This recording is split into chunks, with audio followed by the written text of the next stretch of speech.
Hey, welcome back guys. Now let's talk about how you can change the battery in this Honda Civic key fob here. It works for these models 2016 and 2021 and you don't need any fancy tools, you just need only one battery like this 2032, and you can find this battery in the description, and also a small flat screwdriver.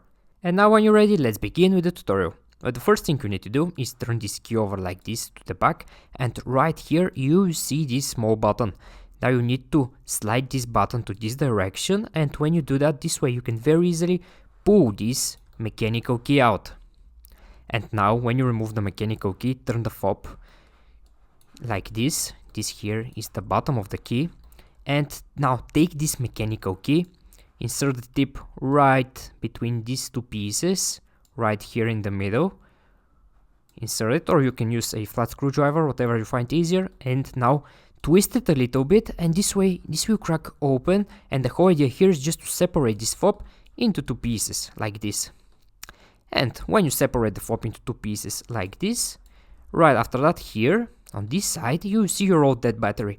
Now it's very important here when you do that to place this side with the buttons facing down to the table, because you lose the buttons.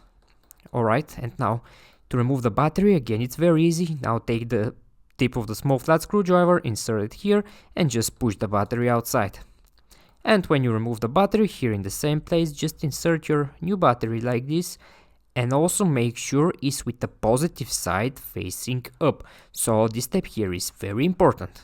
And now when you place your new battery over here, take these two pieces again, make sure you align them perfectly, all corners to match perfectly, and just snap them together, just like this here.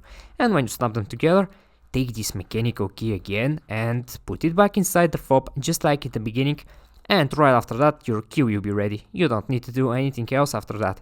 It will just work fine. Okay guys, I hope you find this video useful, and take care.